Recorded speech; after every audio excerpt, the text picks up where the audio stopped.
Hola, bienvenidos a la materia de comunicación oral y escrita. Mi nombre es María Guadalupe Caballero Guillén y soy la docente que estará acompañándote a lo largo de esta materia. Comenzamos.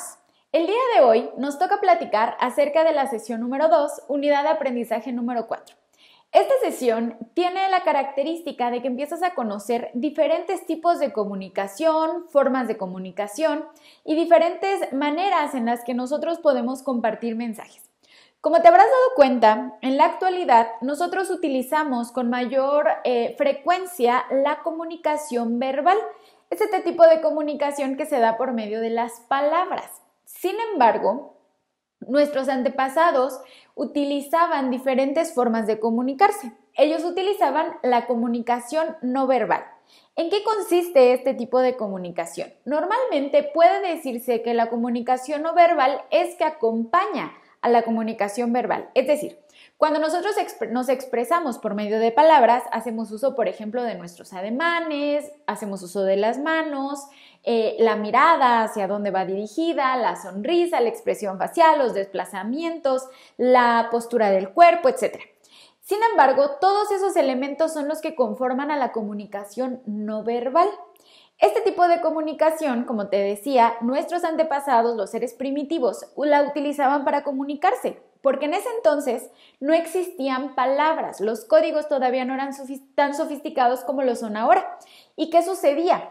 Ellos enviaban un mensaje por medio de un grito, por medio de un sonido, una señal, y entonces las personas que compartían ese tipo de símbolos y que entendían a lo que se refería, podían comprender el mensaje, porque el código era entendido por el mismo grupo de personas. Sin embargo, con el paso del tiempo se fueron creando grupos sociales. Estos grupos sociales es la manera en la que actualmente nosotros vivimos en sociedad. Pero esta sociedad afecta al proceso de comunicación, porque la sociedad va cambiando y la comunicación junto con la sociedad. Sin embargo, también la comunicación es algo que afecta a la sociedad. Así como la sociedad va a afectar al proceso de comunicación, el proceso de comunicación afecta a la sociedad, porque la manera en la que nosotros nos expresamos va haciendo ciertos cambios y va marcando ciertos parámetros para las relaciones sociales, para la manera en que las personas actúan. Y esto le da pie a lo que actualmente nosotros conocemos como los mensajes persuasivos.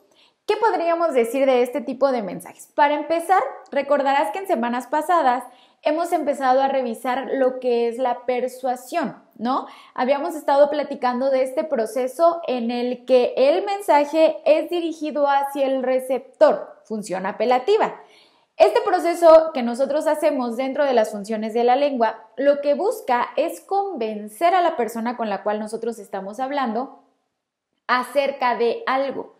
Puede ser de que compre algún producto, puede ser de que se interese en cierto tema, y esa es la persuasión, es el poder convencer al receptor hacia ciertos temas, ¿no?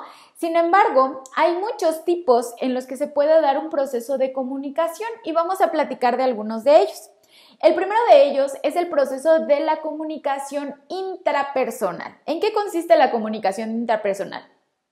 Este tipo de comunicación es la que tenemos nosotros, pero con nosotros mismos, con esta voz interna, esta voz que vive dentro de nuestra mente. Y entonces nosotros vamos aprendiendo a tener una conversación cada vez mejor con mi yo interno, ¿no? Cuando tengo que tomar una decisión importante, empiezo a trabajarlo dentro de mi mente y ese es el proceso de la comunicación intrapersonal. Sin embargo, así como esta, existe también la comunicación interpersonal. Esta se da en la relación que hay entre una persona y otra, o sea, yo con alguien más. Y dentro de este proceso de comunicación me voy a dar cuenta que empiezo a cuidar las palabras que voy a decir, a cuidar toda la apariencia física, toda esta comunicación no verbal que hablábamos hace un momento, para que mi mensaje sea cada vez mejor entendido por la persona que me escucha. Pero no es el único tipo de comunicación, hay muchos más, como por ejemplo la comunicación masiva. Este tipo de comunicación está dirigido a un público heterogéneo. ¿A qué nos referimos con un grupo heterogéneo? Un grupo de personas que son muy similares entre sí. Podríamos incluso considerarlos como la masa. A la masa se le conoce así como este grupo de personas que comparte una misma ideología, pero que además no tiene la capacidad de razonar de manera independiente, sino más bien en conjunto. Por ejemplo, en un estadio de fútbol, si un equipo, nosotros vamos a ver un partido de fútbol y uno de los equipos mete gol, todo el estadio se pone de pie y grita. En ese momento, las personas que están asistiendo al estadio se ponen de pie, brincan y gritan, se enojan, ya sea a favor o en contra el grito, entonces son parte de una masa, porque no están actuando por conciencia propia, sino imitando a un grupo de personas. La comunicación masiva es la que está dirigida a estos grandes grupos de personas y sobre todo, este tipo de comunicación se da a partir de medios masivos de comunicación. ¿Cuáles son los medios masivos de comunicación? Por ejemplo, la televisión, la radio, revistas, el internet, los periódicos, todos estos medios que están dirigidos a un grupo heterogéneo y que normalmente lo que buscan es entretener y convencer a este grupo de personas. Otro tipo de comunicación es la comunicación grupal. Este tipo de comunicación está dirigido a un grupo de personas que no es una masa, pero que sí es un grupo de personas que persigue un fin en específico. Y entonces la idea del que emite el mensaje es de que este grupo de personas lleve a una acción conjuntamente. Por ejemplo, un grupo de clases, ¿qué es lo que esperamos? Que aprendan, ¿no?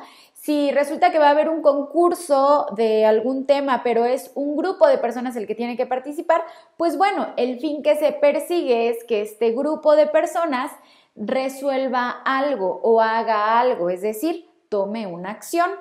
Pero también existe la comunicación organizacional. Este tipo de comunicación normalmente se utiliza dentro de las empresas y lo que busca es mantener la unión entre las personas, esta cohesión que haga que todo este grupo de personas pues pueda vivir bien, ¿no?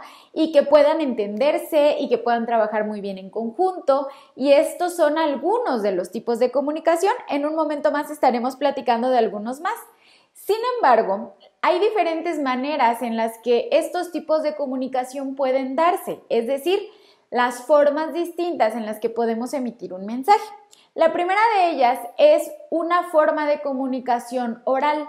Esta se da por medio de la palabra hablada, lo que estamos haciendo en este momento. Yo estoy comunicándome con ustedes de manera oral.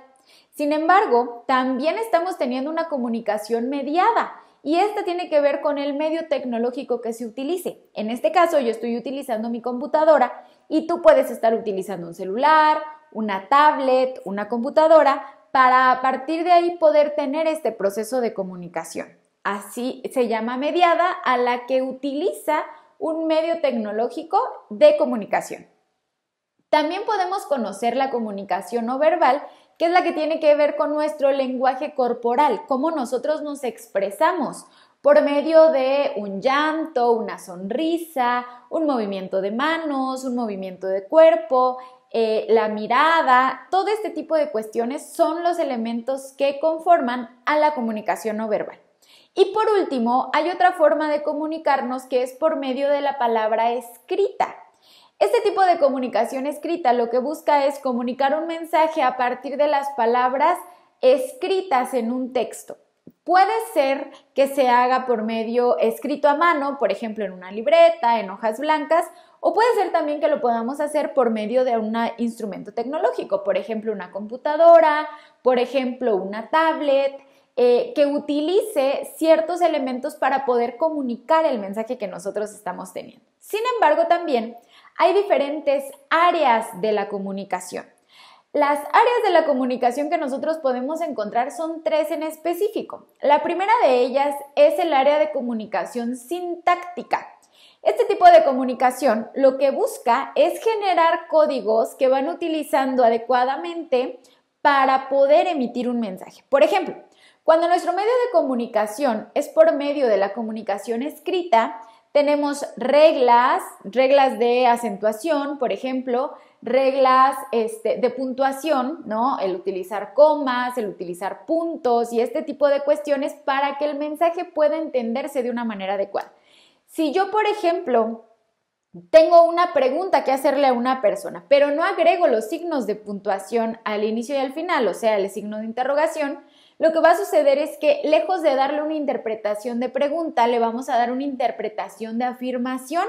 Y eso va a afectar el mensaje, ¿no? Afecta la sintaxis del mensaje que nosotros queremos enviar. Pero no solo existen estos elementos para poder, dentro de la sintáctica. También puede ser, por ejemplo, un ruido que nosotros escuchemos, como vimos en semanas anteriores, y ese ruido afecta la comunicación, pero también si yo no hago la estructura del mensaje de una manera adecuada, por ejemplo, si yo revuelvo todas las palabras para emitir mi mensaje, lo más probable es que este mensaje no se entienda. Entonces, la sintaxis busca que mi contenido del mensaje sea muy bien entendido y que las palabras y los códigos se utilicen de manera correcta. La segunda área de la comunicación es la semántica. Este está dirigido un poco más al significado de las palabras. Si yo pretendo enviar un mensaje, ese mensaje que yo decido enviar tiene que estar muy bien cuidado con respecto a las palabras que estoy decidiendo usar y que vayan dentro del mensaje que yo requiero. Por ejemplo, si yo decido hablar de un tema, tengo que ver qué palabras son las que están relacionadas con ese asunto. Si yo estoy hablando de algo y luego mientras estoy explicando digo otra palabra que no tiene nada que ver, ahí estoy fallando en la semántica y va a hacer que mi mensaje no sea entendido, puesto que las palabras utilizadas no fueron las adecuadas. La tercera área del proceso de comunicación es la pragmática. Este proceso de comunicación influye y tiene totalmente relación con nuestros actos, es decir, con nuestras acciones cotidianas o con nuestras conductas. Es decir, son todas estas características del comportamiento humano, ¿no? Todas estas cuestiones que tienen que ver con cómo nosotros nos comportamos, cuáles son las acciones que tenemos ante cualquier tema del cual nosotros queramos empezar a relacionarnos. Hay varios canales de comunicación que también debemos de considerar para poder entablar un mensaje. No son los únicos, sin embargo son los más utilizados. El primero de ellos es el canal de comunicación auditiva. Este se da por medio del oído, los sonidos y se utiliza a grandes distancias, por ejemplo, por medio de una llamada, ¿no? Ahí estoy teniendo la comunicación auditiva para enviar y recibir mensajes. Acorta las distancias y conecta a personas que pueden estar en lugares muy distintos. También puede utilizarse dentro de la comunicación auditiva la música. La música es uno de los elementos de la comunicación auditiva más importante para poder compartir mensajes de manera adecuada. El segundo canal de comunicación es la comunicación visual. Esta se da por medio de la vista. Por medio de la vista nosotros podemos expresar pensamientos, intenciones, sentimientos, emociones a partir de una carga simbólica. Visualmente nosotros podemos entender un mensaje a partir de los colores que se utilizan, el ambiente en el que estemos, toda esta cuestión visual, un cartel, por ejemplo, en la televisión, ¿no? Estamos utilizando toda esta comunicación visual para emitir un mensaje. Incluso, aunque yo decidiera utilizar una comunicación verbal, al mismo tiempo utilizo la comunicación visual, porque mientras yo estoy dando un mensaje de viva voz, al mismo tiempo estoy utilizando ciertos elementos para complementar mi mensaje. Por ejemplo, los movimientos de mano, como ya les había dicho, la comunicación de la expresión facial, la postura de nuestro cuerpo, los desplazamientos que podamos llegar a tener. El tercer canal de comunicación es la comunicación gustativa. Esta tiene que ver con las papilas gustativas, es decir, con los sabores, y se acompaña muchas veces la comunicación gustativa con la comunicación que viene por medio del olfato. Aquí podemos hablar, por ejemplo, acerca de comidas, platillos, etcétera, que cuando nosotros lo probamos nos genera algo en nuestra mente y que incluso si comemos algún platillo que nos recuerde a nuestra infancia, cuando estemos dándole ese bocado nos transportaremos hacia ese lugar. Entonces, esa es la idea de la comunicación gustativa, el que nosotros podamos comunicar a partir por medio de los sabores. Y el cuarto tipo de canal de comunicación es la comunicación olfativa. Esta se da obviamente por medio del olfato y podemos identificarlo simplemente con que cada persona tiene un olor en particular y nosotros vamos relacionando a las personas con esos olores en específico. Muchas veces nosotros sin saberlo estamos comunicando. Porque por medio de nuestro olfato, de nuestra apariencia física, estamos mandando mensajes, aún sin la intención de hacerlo. Si nosotros, por ejemplo, vamos a una reunión, pero no nos bañamos y olemos feo, estamos enviando un mensaje, ¿no? Es un mensaje lo que estamos enviando. Sin embargo, si yo me bañé, me puse perfume y huelo rico, también voy a estar enviando un mensaje. No lo hago a propósito, ¿no? No es un mensaje en específico que yo quiera mandar. Sin embargo, esto se comunica por medio de las personas. Estos son los temas que comprenden a esta unidad de aprendizaje. Te recomiendo que sigas revisando los videos para que puedas interesarte en mayor número de herramientas para mejorar la comunicación oral y escrita. Nos vemos en el siguiente video. ¡Hasta luego!